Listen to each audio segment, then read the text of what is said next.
ফাতিমা রাদিয়াল্লাহু তাআলা আনহা বিশ্বনবীর কলিজার টুকরা, চাচাতো ভাই আলীর সাথে বিয়ে হলো। আলী যখন প্রস্তাব দিল ফাতেমার কাছে, যে বলে, ও ফাতেমা রাজি আছো কিনা? চুপচাপ, কথা কয় না। বিশ্বনবী বুঝলেন রাজি, দুইজনকে বিয়ে পড়িয়ে দিলেন। বিয়ে পড়িয়ে দুইজনকে দাঁড় করিয়ে দিয়ে বিশ্বনবী ওযু করলেন। ওযু করার পরে সামান্য কিছু ওযুর পানি ছিল, আলীর মাথার মধ্যে ছিটিয়ে দিলেন, বরকতের পানি। সুবহানাল্লাহ কইবেন না? সুবহানাল্লাহ। ওযু করে সাইয়েদনা আলীর মাথার মধ্যে ছিটিয়ে দিলেন আর দোয়া করে দিলেন, বারাকাল্লাহু লাকুমা ওয়া বারাকা আলাইকুমা ওয়া জামাআ বাইনাকুমা ফি খাইর। আল্লাহ তোমাদের দুইজনকে বরকত দিয়ে দাম্পত্য জীবন শুরু করার তৌফিক দান করুক। আবার দোয়া করলেন, আল্লাহুম্মা বারিক লাহুমা ফি বিনাইহিমা, ওদের সম্পর্কে বরকত দেন। ওয়া নাসালিহিমা শিবলিহিমা, ওদের গর্ভে যে সন্তান আসবে এগুলোর শ্রেষ্ঠ সন্তান বানান। 1 বছরের ব্যবধানে ঘরটাকে আলোকিত করে প্রথম সন্তানের জন্ম হাসান। সুবহানাল্লাহ। হাসান রে বিশ্বনবী এত আদর করেছেন, বিশ্বনবীর কাছ থেকে এত আদর কেউ কোনোদিন পায় নাই। হাসান রে বিশ্বনবী ডাকতেন লুকা। বুখারীর বর্ণনা। শব্দটা কি? লুকা মানে পিচ্ছি। ছোট বাচ্চাদেরকে আপনারা কি কন? আরে পিচ্ছি তো আমি কইছি, আপনারা কি কন? বাচ্চা বলেন, বাবু বলেন, আর কিছু কি বলেন?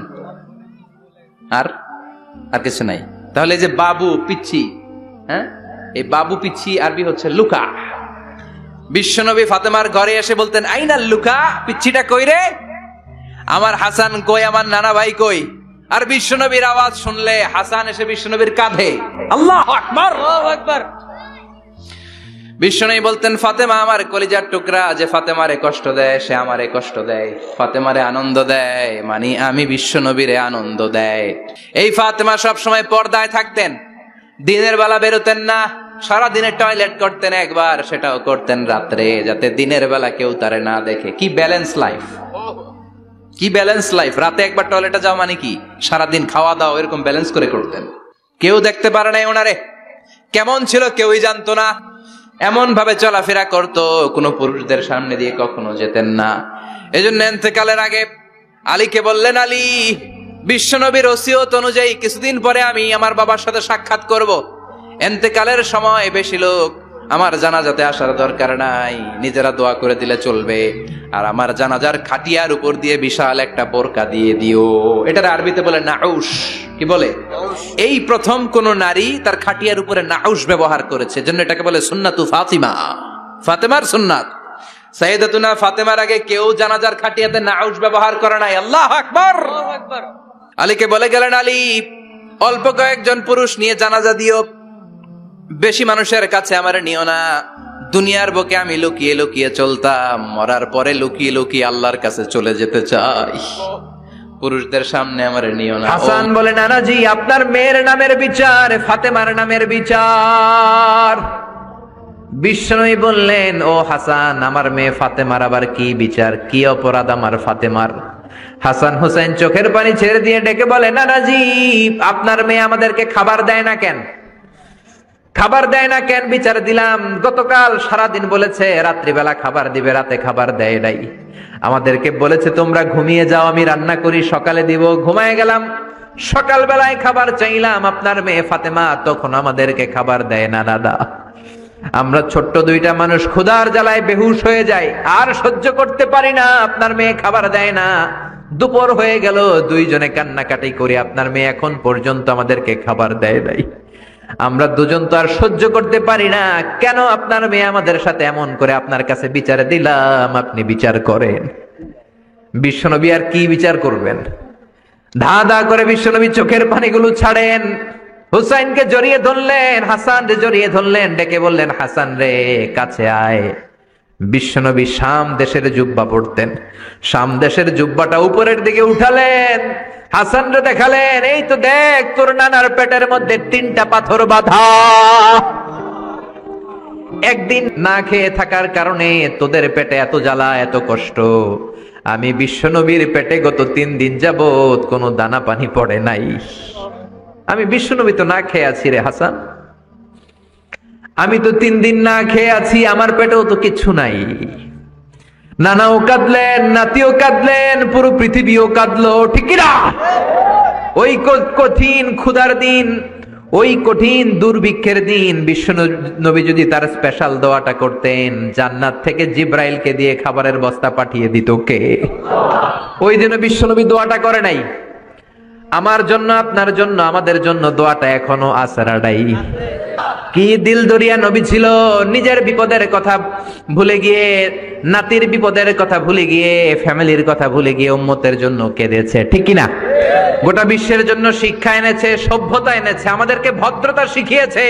আর ওই নবীরে গালি দেয় এরকম কিছু ব্লগার বাংলার জমিনে আছে না নাই? তারা মানুষ নাকি শয়তান? এগুলো পিতৃ পরিচয়হীন জারদ সন্তান, জোরে বলেন ঠিক কিনা? দুই জায়গায় কেউ যদি আমাদেরকে ইনসাল্ট করে আমরা সহ্য করতে পারি না। এক হচ্ছে কোরআন, কোরআনকে নিয়ে গালি দিলে আমাদের কলিজায় আগুন আছে না নাই? বিশ্বনবীরে গালি দিলে কলিজায় আগুন ধরে যায়। যদি না ধরে যায় তুমি মুমিন নও, তুমি মুনাফিক। চিল্লা এখন ঠিক কিনা?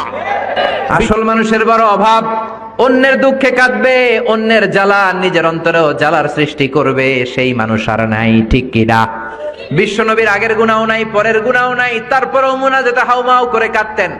তিনি দোয়ায় বলতেন, আল্লাহ ইন্নী আব্দু কবনু আব্দি কবনু আমাতিক নাসিয়াতি বিয়াদিক। ও আল্লাহ, আমি আপনার গোলাম, গোলামের ঘরের গোলাম, বান্দির ঘরের গোলাম।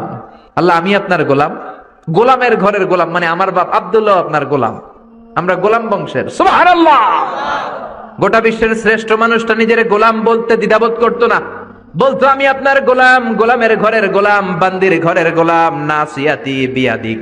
আমার মাথার চুলের ঝুঁটি আপনার হাতের মুঠোয়, আমার চুলের ঝুঁটি আপনার হাতের মুঠোয়, গোলামের মতো যেখানেই টানবেন আমি ওখানেই যাব। আল্লাহু আকবার। এই ছিল বিশ্বনবীর বিনয়। নিজেকে গোলাম বলতে স্বাচ্ছন্দ্য বোধ করতেন, কোনোদিন জীবনে অহংকার করেন নাই। কোনদিন বিশ্বনবী কারোর সাথে মুসাফা করতে যে নিজে আগে হাত টানেন নাই, যতক্ষণ না ওই লোকটা তার হাত টেনে নিয়েছে। সুবহানাল্লাহ। আর বিশ্বনবীর হাত ছিল আলিয়ানু মিনাদ দিবাজ, রেশমের কাপড়ের চেয়েও নরম। সিল্ক চিনেন? সিল্ক, সিল্কের কাপড়ের চেয়ে বিশ্বনবীর হাত ছিল নরম। এই নরম হাত মুসাফার মধ্যে যে একবার পাইতো কেউ ছাড়তে চাইতো না, ধরেই রাখতো। আর বিশ্বনবী নরম হৃদয়ের নবী, কেউ যদি না ছাড়ে বিশ্বনবীও ছাড়তেন না। সুবহানাল্লাহ। ওই নবী মুনাজাতে কাঁদতেন। এজন্য ভাইরা এই কথা বললেন না আল্লাহ আমার দোয়া শোনে না, আপনি দোয়ার মতো দোয়া করেন নাই, এজন্য শোনে নাই, ঠিক কি না? দোয়া কবুল হওয়ার রহস্য হচ্ছে চোখের পানি। বিশ্বনবী বললেন দুইটা চোখের পানি আল্লাহর কাছে সব চাইতে সেরা। এক হলো জিহাদের ময়দানে রক্তের ফোঁটা, দ্বিতীয় হলো আল্লাহর ভয়ে মোনাজাতের মধ্যে চোখ থেকে বেয়ে বেয়ে পড়া পানির ফোঁটা। আবার বিশ্বনবী বললেন অনুশোচনার চোখের পানি, চোখ দিয়ে নাকের ডগা বেয়ে বেয়ে জমিনে পড়ার আগে ওই দোয়াটা কবুল করে নেয় কে? এজন্য চাওয়ার সময় নিজেরা ছোট করেন, বলবেন আল্লাহ আমি আপনার গোলাম, গোলামের ঘরের গোলাম, বান্দির ঘরের গোলাম, আমার চাইতে ক্ষুদ্র ছোট কেউ নাই, এমন কোন গুনাহ নাই আমি করি নাই, তুমি ছাড়া আমারে পার করার কেউ নাই, ঠিক কিনা? এরকম দোয়ার মধ্যে নিজেরে ছোট করে দেন, আপনার দোয়া কবুল করবে কে? এজন্য সব সময় চাইবে একজনের কাছে, তিনি কে? একদল আছে বা এক শ্রেণীর লোক আছে, রোগে যখন পড়ে তখন আল্লাহরে ডাকে, রোগ ভালো হয়ে যায় আল্লাহরে ভুলে যায়, আছে না নাই? নির্বাচনের আগে আল্লাহরে ডাকে, নির্বাচন শেষ আল্লাহরে ভুলে যায়, আছে না নাই? সমস্যায় পড়েছে আল্লাহরে ডাকে, সমস্যা নাই আল্লাহরে ভুলে যায়, আছে না নাই? রব্বুল আলামিন বলেন স্পেশাল কিছু সময় আছে, ওই সময় দোয়া করলে দোয়া কবুল করে নেয় কে? তাহাজ্জুদের সময় দোয়া করবেন। ওয়া মিনাল লাইলি ফাতাহাজ্জাদ বিহি নাফিলাতান লাকা আসা আন ইয়াবআসাকা রাব্বুকা মাকামাম মাহমুদা। তাহাজ্জুদের নামাজ পড়লে আপনার মর্যাদা বাড়ায় দিবে কে? আল্লাহ। এখন হুজুর আমরা তো ফজরই পড়ি না, তাহাজ্জুদ কখন পড়মু? তাহাজ্জুদ তো তাদের যারা ফজর পড়ে, ঠিক কি না? ফজরই তো পড়ে না, তাহাজ্জুদ কখন? ফজরের সময় মসজিদের বেহাল দশা। ফজরের সময় যত মসজিদে নামাজ পড়লাম খালি মুরব্বি চাচাদেরকে পাওয়া যায়, ইয়াং ছেলেরা নাই। ফজরের নামাজ মুরব্বিদের জন্য নয়, ফজরের নামাজ তোমাদের মতো ইয়াংস্টার যারা আছো তাদের জন্য, ঠিক কি না? এই যৌবন বয়সের ইবাদত আল্লাহর কাছে সবচাইতে প্রিয়।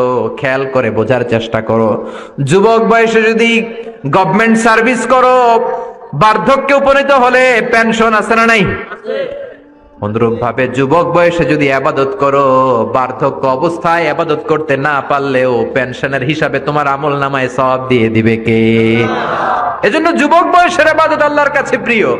মসজিদ তখন ধরে যখন আর কাজ করার সুযোগ নাই। মসজিদে তখন যায় যখন কেউ চাকরিতে নেয় না।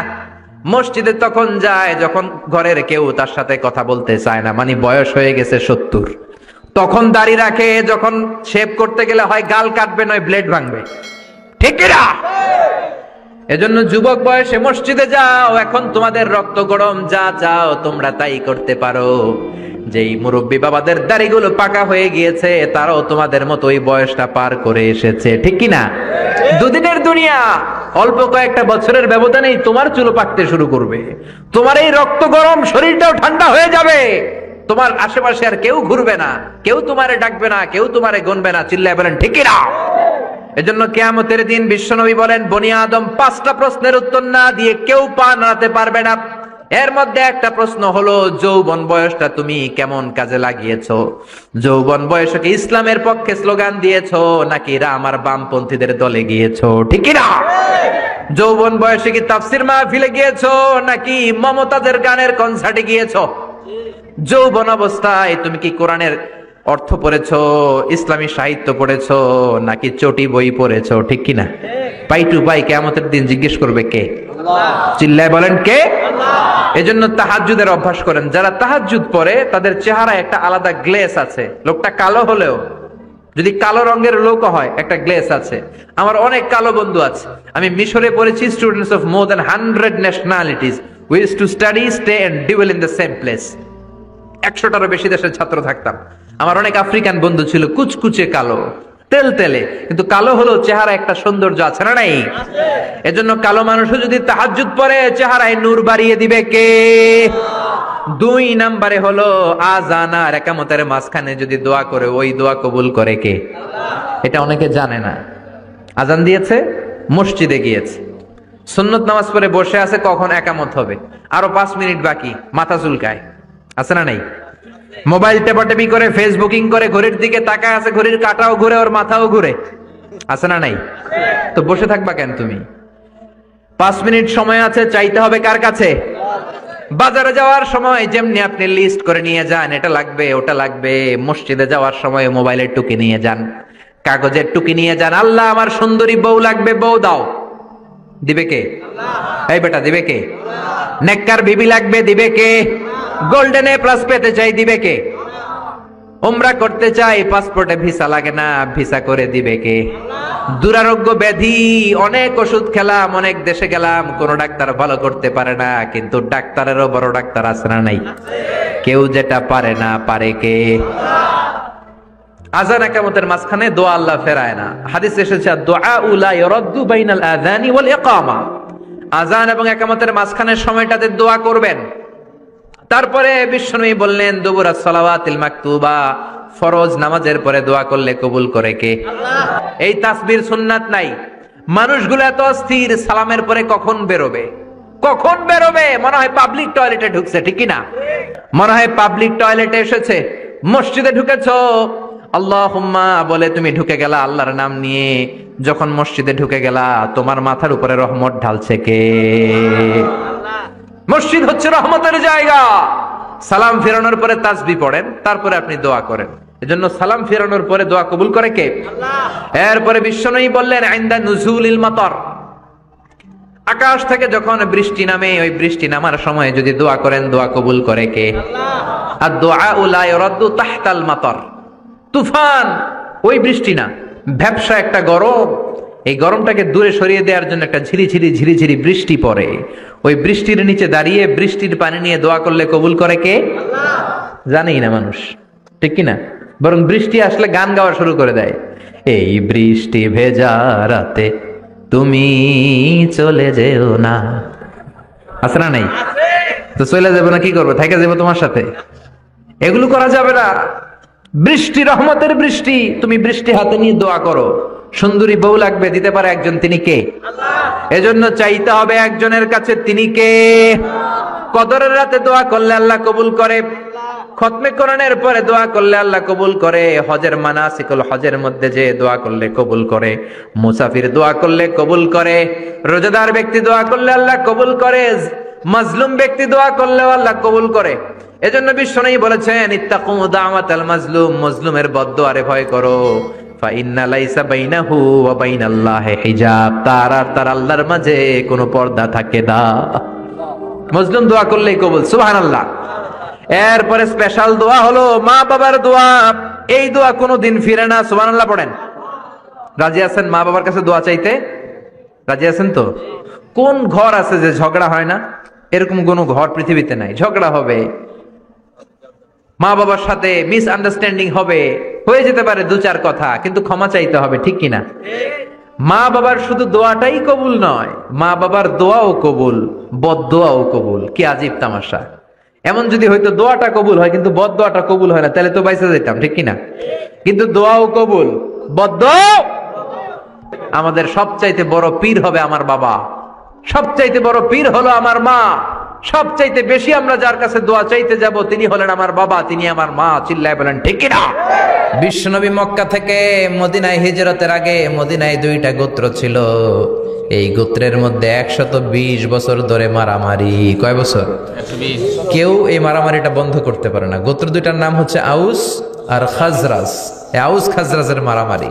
বাবা মরে যাওয়ার সময় ছেলের ওসিয়ত করা যায়, নসিহত করা যায়, বাবারে আমারে কোপাইছে তুইও কোপাবি। ওই বলে আবার নাতিরে কয় আমারে মারছে তুইও মারবি। তো বংশ পরিক্রমায় মারামারি চলতেই থাকে, কেউ আর থামাইতে পারে না। বিশ্বনবী মক্কা থেকে মদিনায় হিজরত করতে এসে মদিনায় বাসাবাড়ি করে 7 দিনের মাথায় 120 বছরের মারামারি থামায় দিলেন। কি নবী ছিল! মিলায়ে দিতেন। ফাসলিহু বাইনা আখাওয়াইকুম, ভাইয়ে ভাইয়ে মারামারি লাগলে মিলায়ে দাও। স্বামী স্ত্রীর ঝগড়া হলে মিলায়ে দিবেন। এজন্য মায়েরা, বোনেরা, বিশ্বনবী বলেছেন তাকফুরনাল আশিরা, মেয়েদের সবচেয়ে বড় একটা সমস্যা হচ্ছে স্বামীর নাশুকরি করে। স্বামী দিতে পারলে ভালো, দিতে না পারলে কয় তুমি আমার জীবনে কিচ্ছু দাও নাই। এরকম আছে না নাই? স্বামী আর স্ত্রী বানায় যেজন মিস্ত্রি সে বড় আজব কারিগর, ঠিক কিনা? এজন্য এই সম্পর্কটা সাইয়েদানা আদম আর হাওয়া থেকে শুরু হয়েছে। কিয়ামত পর্যন্ত স্বামী আর স্ত্রীর এই সম্পর্কের মাধ্যমে গোটা বিশ্বটারে জারি রেখে দিয়েছে কে? তো এই জন্য নারীদের জন্য জান্নাতে যাওয়া সহজ, তারা যদি কিছু প্রসিডিউর মেনটেন করে। বিশ্বনবী বললেন কোন নারী যদি 4টা কাজ করে ওই নারীর জন্য 8টা জান্নাতের দরজা খুলে দিবে কে? আল্লাহ। আল মারআতু ইযা সাল্লাত খামসাহা সামাত শাহরাহা আতাআত বা'লাহা হাফিজাত ফুরুজাহা ফালতাদখুল মিন আইয়ি আবওয়াবিল জান্নাতি শাআত। মায়েরা ভালো করে শোনেন, যে নারী 5 ওয়াক্ত সালাত পড়বে, রমাদানের রোজা রাখবে, স্বামীর আনুগত্য করবে, লজ্জাস্থানের হেফাজত করবে, এই 4টা কাজ করলে আল্লাহ তাআলা তার জন্য 8টা জান্নাতের দরজা খুলে দিবেন। এজন্য বিশ্বনবীও কালেকশন করতেন। তো বিশ্বনবী বললেন মহিলারা বেশি বেশি দান করো। এই কথা শোনার পরে মহিলারা দান করা শুরু করলো। কেউ নাকের ফুল, কেউ কানের দুল, কেউ হাতের বালা, কেউ পায়ের নূপুর, কেউ গলার চেইন বিশ্বনবীর হাতে জিহাদের জন্য দান করতে শুরু করলেন। বিশ্বনবীর হাত কয়টা? একটা বলে 2টা। তো 2 হাতে বিশ্বনবী আর কয়টা নেবেন? আর নিতে পারে না। বেলালরে বললেন বেলাল তোমার চাদরটা নিয়ে আস। বেলাল এরকম চাদর নিয়ে ধরলেন। বিশ্বনবী কালেকশনের ওয়াজ শুরু করলেন আর বেলাল কালেকশনের সব জিনিসপত্র গুছাতে লাগলো। কোন সুবহানাল্লাহ। এজন্য কালেকশন করাটাও সুন্নাত, তবে ওটা একটা লিমিটেশনের মধ্যে, একটা সৌন্দর্যের মধ্য দিয়ে। কিছু কিছু মাদ্রাসার ছেলে মেয়েদেরকে চাল ওঠানোর জন্য বাড়ি বাড়ি পাঠায়, আছে না নাই? এদের ছোটবেলা থেকে মানসিকতাগুলো নষ্ট করে দেওয়া হয়। কেমন করে অন্যের কাছে হাত পাতবে এটা শেখানো হয়। ইসলাম বলে আল ইয়াদুল উলিয়া খায়রুম মিনাল ইয়াদিস সুফলা, উপরের হাত নিচের হাতের চেয়ে উত্তম। যে দেয় আর যে নেয় তাদের মধ্যে সেরা যে দেয়। চিল্লায় কোন ঠিক কিনা? আবার ইসলাম বলে দেওয়ার সময়ও ভারসাম্য করে দিবা। দেওয়ার সময় কিপটামি করা যাবে না, আবার ঘরে যা আছে সবও দিয়ে দেওয়া যাবে না, ঠিক কিনা? বিশ্বনবীর গায়ে একবার একটা জুব্বা, কয়টা? এক ভিক্ষুক এসে বলে নবী আমার জুব্বা নাই, আমার জুব্বা দেন। দয়ার নবী, মায়ের নবী নিজের জুব্বাটা খুলে দিয়ে ওই ভিক্ষুকের হাতে তুলে দিলেন। এখন নবীর গায়ে কোনো জুব্বা নাই। বিশ্বনবী এখন ঘর থেকে বেরোতে পারে না। সাহাবারা এসে ঘরে নক করে, বিশ্বনবী বেরোতে পারে না। আল্লাহ আয়াত নাজিল করলেন ওয়াল্লাযীনা ইযা আনফাকু লাম ইউসরিফু ওয়া লাম ইয়াকতুরু ওয়া কানা বাইনা যালিকা কওয়ামা। মুমিন বান্দাদের গুণাবলী যখন দান করে কিপটামি করবে না, আবার অপচয়ও করবে না। এই আয়াত দিয়ে আল্লাহ বুঝাতে চাইলেন, নবীরে ধমক দিলেন, ও নবী 2টা জামা থাকলে একটা দিতেন, 3টা থাকলে একটা দিতেন, একটা যখন ছিল এইটা দিলেন কেন? এখন নিজে পড়বেন কি? সুবহানাল্লাহ কইবেন না?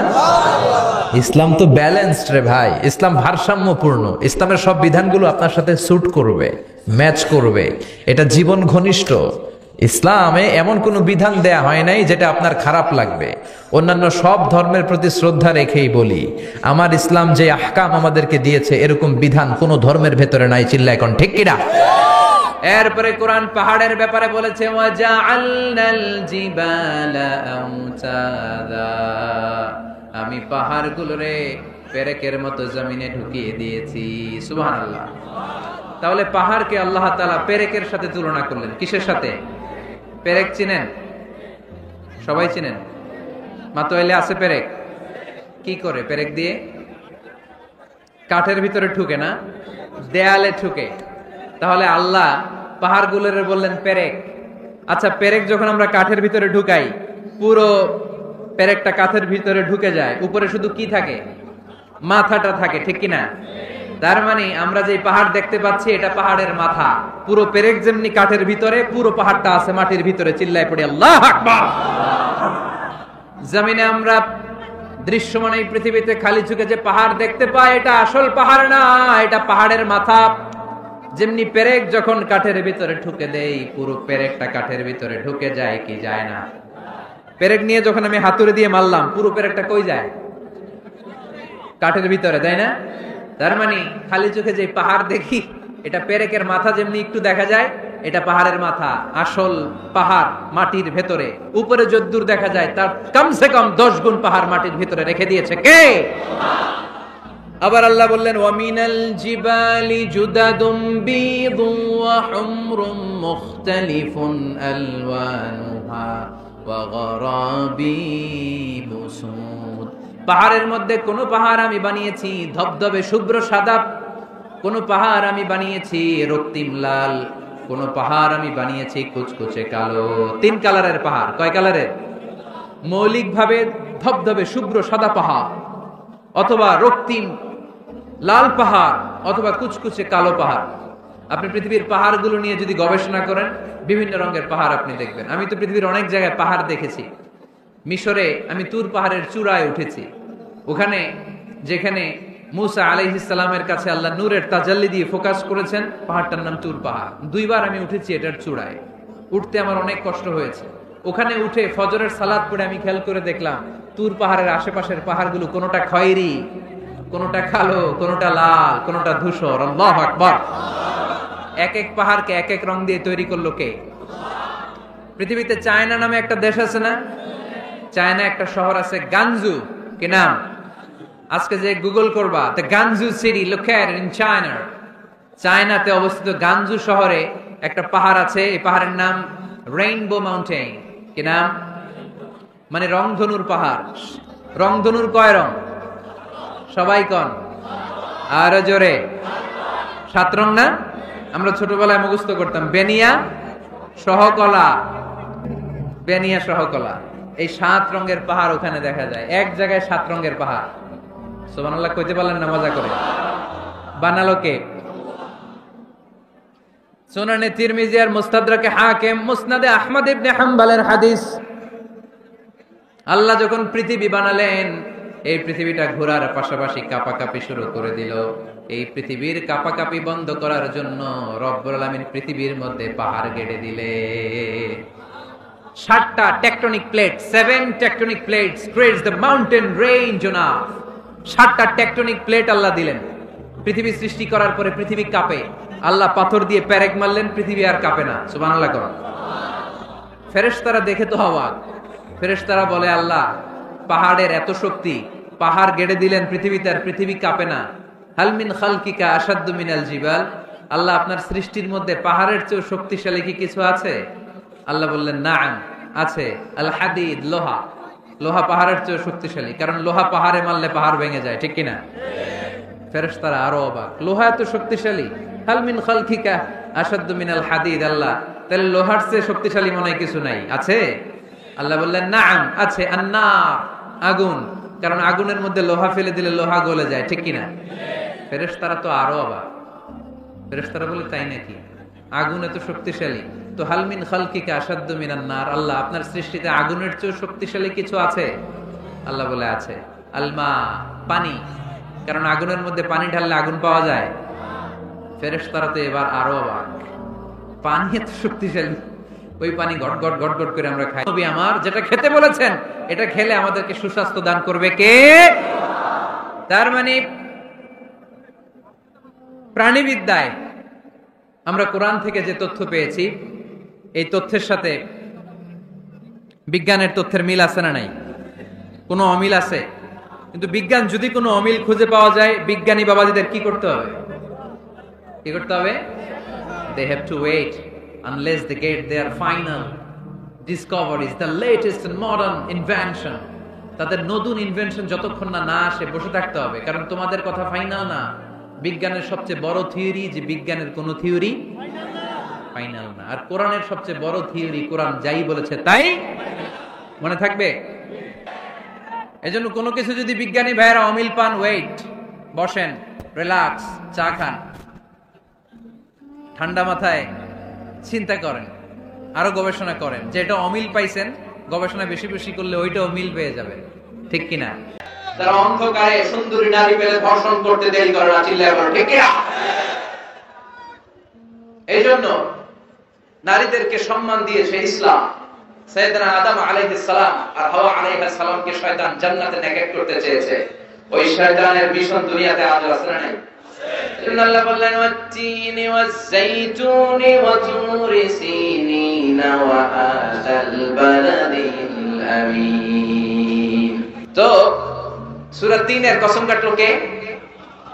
ডুমুর ফলের কসম কেটেছেন। এরপর আল্লাহ বলেছেন ওয়াজ-যাইতুন, যাইতুনের কসম। জাইতুন মানে অলিভ অয়েল, জাইতুন মানে কি? Olive oil.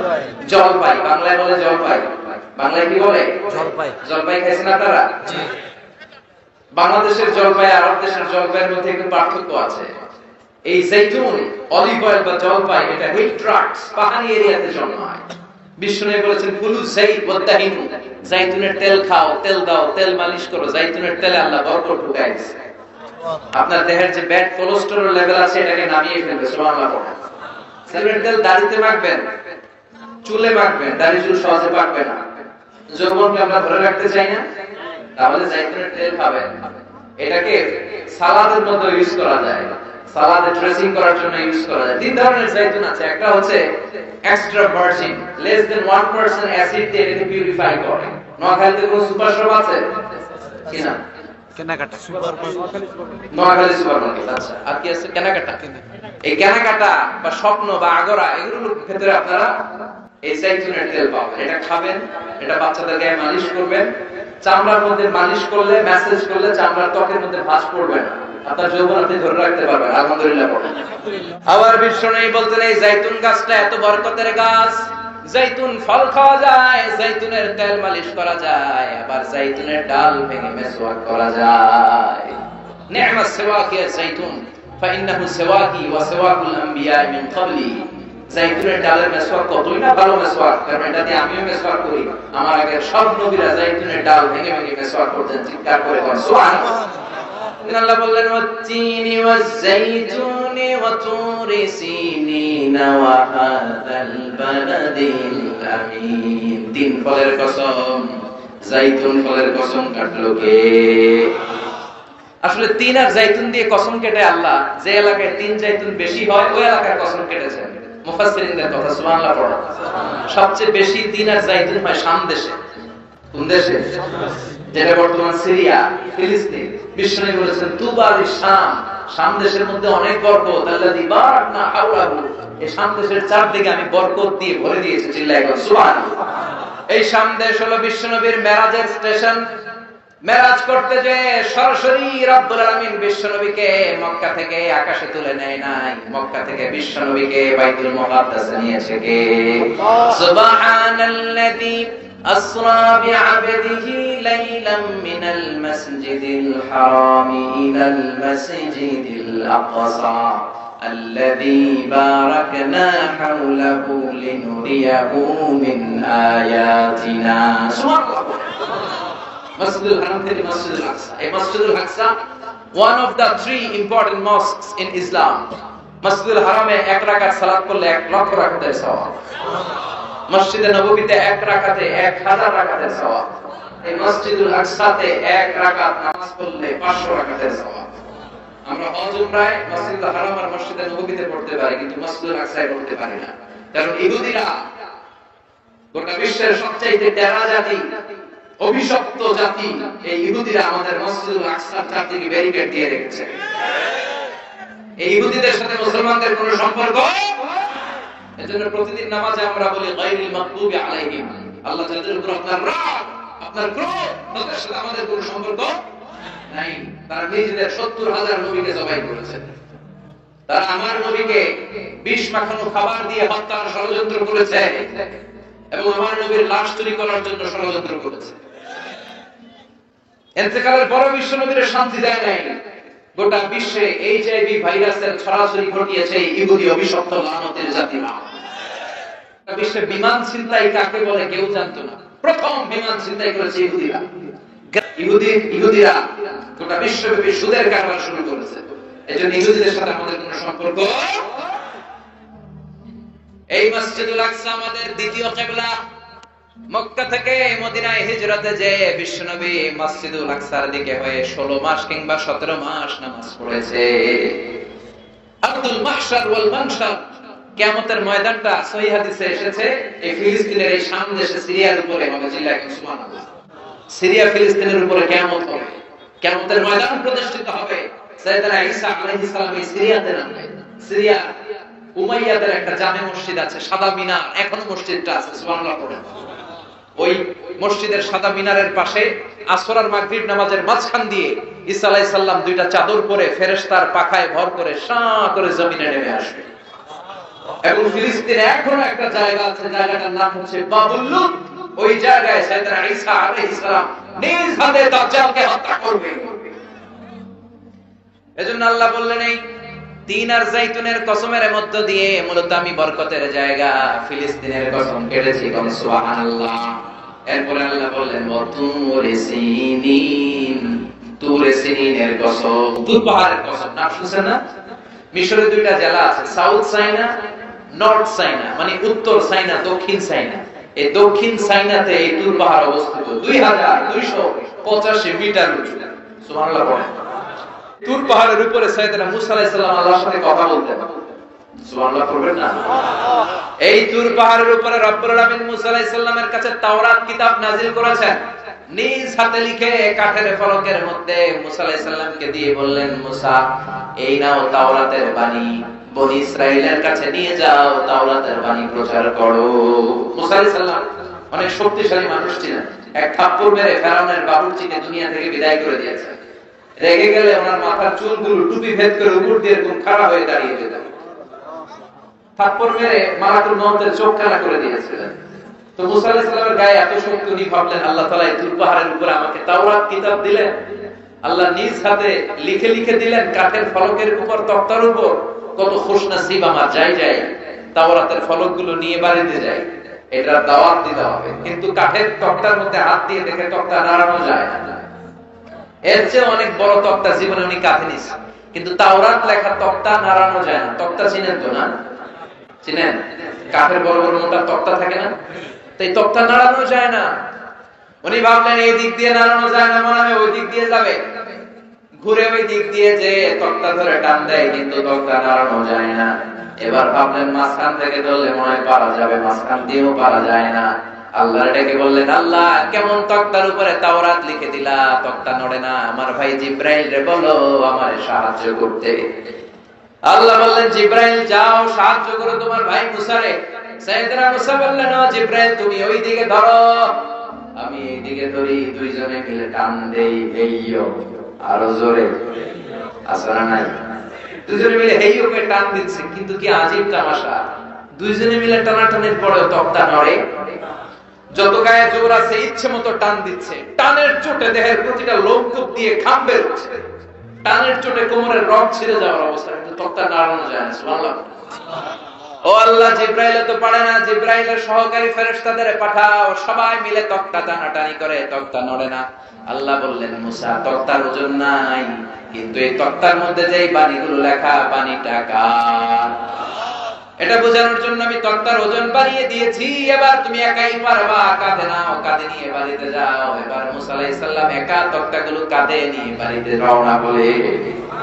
এই তাওরাত কিতাব আল্লাহ তাআলা তুর পাহাড়ের উপরে নাযিল করেছেন, সুবহানাল্লাহ। মেরাজের রজনীতে বিশ্বনবীকে আকাশ দিয়ে উড়িয়ে তুর পাহাড়ের উপরে রেখে সাইয়েদনা জিবরাইল বললেন, নবী আপনি একটু দোয়া করেন। বিশ্বনবী বললেন, আমাকে দোয়া করতে বললা, এটা কোন জায়গা, কোন পাহাড়, অন্ধকারে কিচ্ছু দেখি না। সাইয়েদনা জিবরাইল বললেন, এটা আপনার ভাই মুসার পাহাড়, এটা হলো তুর পাহাড়। মেরাজের রাতে বিশ্বনবী ওখানে একটা স্টেশন দিয়েছিলেন। আমি নিজেই তুর পাহাড়ে জীবনে 2 বার উঠছি, আলহামদুলিল্লাহ। ওইখানে গেলাম, তুর পাহাড়ের উপরে একটা খ্রিস্টানদের ছোট চার্চ আছে, ইহুদিদের একটা ছোট্ট সিনাগগ আছে। আমাদের যেমনি মসজিদ, ইহুদিদের মসজিদের নাম কি? সিনাগগ। কি নাম? একটা সিনাগগ আছে। আর আমাদের ছোট্ট একটা মসজিদ আছে। ফজরের সালাত পড়লাম, সেখান থেকে নেমে আসলাম। এই তুর পাহাড় এমন একটা জায়গা, ইয়াজুজ মাজুজ এসে যখন পৃথিবীতে ফিতনা ছড়াবে, সাইয়েদনা ঈসা আলাইহিস সালামের নেতৃত্বে দুনিয়ার সব মুসলমানগুলো তুর পাহাড়ের উপরে যে আশ্রয় নেবে, চিল্লায় সুবহানাল্লাহ। এজন্য আল্লাহ বললেন, ওয়াত-তিনি ওয়াজ-যাইতুনি ওয়া তুরি সিনিনা ওয়া হাদাল বালাদিল আমিন। তার মানে তিন আর যাইতুন দিয়ে আল্লাহ ফিলিস্তিনের কসম কাটলেন, তুর পাহাড়ের মধ্য দিয়ে আল্লাহ মিশরের কসম কাটলেন, আর সর্বশেষে ওয়া হাদাল বালাদিল আমিন, এই নিরাপদ শহরের কসম বলে আল্লাহ মক্কাতুল মুকাররমার কসম কাটলেন। চিৎকার করে বলেন সুবহানাল্লাহ। এই তিনটা দেশে বড় বড় তিনজন নবীকে পাঠিয়েছে কে? ফিলিস্তিন হলো সাইয়েদনা ঈসা নবীর জন্মস্থান, মিশর হলো মুসা নবীর জন্মস্থান, মক্কাতুল মুকাররমায় বিশ্ব নবীর জন্মস্থান। আসরা নাই ওটা যারা করেছেন দেখবেন, সৌদি গভর্নমেন্ট বিশ্ব নবীর জন্মস্থানটাকে চিহ্নিত করে রেখেছে, একটা লাইব্রেরি, মাকতাবা। ওইখানে গেলে ফ্রি বই পাওয়া যায়, বিশ্ব নবীর জন্মস্থান। এর পাশে আবু জাহিলের জন্মস্থান, ওইখানে সৌদি সরকার টয়লেট বানায় রাখছে। বাঙালি হাজিরা জেদ্দা এয়ারপোর্টে নেমেই সবার আগে কয় আবু জাহিলের টয়লেট করবে। সবাই বলে, আরে এই না জেদ্দা, 80 কিলো দূরে মক্কা, এরপর আপনি উমরা করবেন, হোটেলে যে বিশ্রাম নেবেন, চুল চেঁচে ফেলবেন, এরপরই না আবু জাহিলের বাড়ি। কয় না, আগে ওর বাড়িতে যান, যাইয়া আইগা ভরাই দিয়ে আসুন। বিশ্ব নবীর জন্য মানুষের কত ভালোবাসা, বিশ্ব নবীর জন্য মানুষের কত মায়া, তার বিপরীতে আবু জাহিলের প্রতি ঘৃণা গোটা বিশ্বের মানুষের আছে না নাই? কারণ আবু জাহিল হলো জঙ্গি, বিশ্ব নবী হলো মুজাহিদ, ঠিক না? এজন্য বিশ্বনবী বলতেন, মক্কা তো আহাব্বুল বিলাদ ইলাইয়া, মক্কা হলো আমার কাছে সবচাইতে প্রিয় জায়গা। লাউলা খরিজতু লামা খারাজতু, মক্কা থেকে জোর করে যদি আমাকে কুরাইশরা বের করে না দিত, আমি কোনদিন মক্কা ছাড়তাম না। সুবহানাল্লাহ। আল্লাহ বললেন, এটা হচ্ছে মাসাবাতান লিন-নাসি ওয়া আমনা, সব মানুষের মিলন কেন্দ্র। কাবায় যখন আযান হয়, তখন মৌমাছির বাসার দিকে মৌ পোকাগুলো যেমনি ভনভন ভনভন করে ছুটে, সবগুলো মুসল্লি কাবা ঘরের দিকে ছুটতে থাকে, চিৎকার করে পড়েন সুবহানাল্লাহ।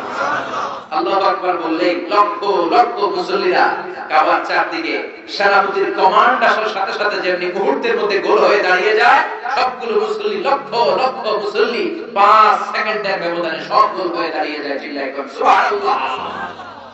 এজন্য আল্লাহ বললেন, এটা হলো বরকতের জায়গা, নিরাপত্তার জায়গা। প্রতিদিন কাবা ঘরকে কেন্দ্র করে রব্বুল আলামিন 120টা রহমত নাযিল করে থাকে। কয়টা? জোরে বল। 60 লিত-তাওয়াফিন, 60টা রহমত যারা তাওয়াফ করে। 7 টার্নস মেক আ তাওয়াফ। কাবার একটা কর্নারে একটা স্টোন আছে, ব্ল্যাক স্টোন, হাজারুল আসওয়াদ। এটাতে কিস করলে জীবনের সব গুনাহ এই স্টোনে, পাথরটা টেনে নিয়ে যায়। কিয়ামতের দিন আল্লাহ এই পাথরকে একটা ঠোঁট দিবে, জিহ্বা দিবে, আর 2টা চোখ দিবে, আর পাথরটাকে দাঁড় করাবে। কিয়ামতের ময়দানে পাথরটা দাঁড়িয়ে দাঁড়িয়ে বলবে, আল্লাহ, এই মুসল্লি, এই হাজী, এই উমরা পালনকারী আমাকে চুমু দিয়েছিল, এরে তুমি জাহান্নামে ঢোকাতে পারবে না। 120টা রহমতের মধ্যে থেকে 60 লিল তাইফিন, 60টা রহমত তাওয়াফকারীদের জন্য। 40 লিল মুসল্লিন, 40টা রহমত যারা কাবার চারদিকে নামাজ পড়ে তাদের জন্য। ওয়াল 20 লিন নাযিরিনা ইলাল কাবা, বাকি 20টা রহমত যারা তাওয়াফ করে না, নামাজ পড়ে না, শুধু কাবার দিকে নজর করে তাকিয়ে থাকে। কাবার দিকে নজর করে তাকালেই সব। যেতে মনে চায় না? কাবার দেখতে মনে চায়? কার কার হাত তুলে আল্লাহ দেখা। কসম কাটলেন 3টা, চিৎকার করে বলতে হবে কয়টা? 3টা কসম কেটে কত গুরুত্বপূর্ণ একটা কথা বলবেন, এটা না শুনেই চলে যাবেন? বসেন। আল্লাহ বললেন লাকাদ খালাকনাল ইনসানা ফি আহসানি তাকওয়িম, আমি মানুষকে অসাধারণ চমৎকার এক আকৃতি দিয়ে তৈরি করেছি। সুবহানাল্লাহ। মানুষের আকৃতি গঠন যে কত সুন্দর আপনি কল্পনাও করতে পারবেন না। যারা হিউম্যান অ্যানাটমি, প্রাণীবিদ্যা বা মরফোলজি, আকৃতি সংক্রান্ত জীববিদ্যা নিয়ে পড়াশোনা করে তারা বুঝবে মানুষের চেহারার সাথে পৃথিবীর কোন প্রাণীর কোন মিল আছে? পৃথিবীর সবগুলো কুকুরের কেন্দ্রীয় চেহারা প্রায় একরকম, পৃথিবীর সব ছাগলের চেহারা একরকম, সব গরুর চেহারা একরকম, কিন্তু পৃথিবীতে 700 কোটি মানুষের বসবাস, একটা মানুষের চেহারার সাথে আরেকটা মানুষের চেহারার মিল আছে? আরো কত 700 কোটি পৃথিবীতে ছিল এখন কবরবাসী, আরো কত 700 কোটি কিয়ামতের আগ পর্যন্ত আসবে।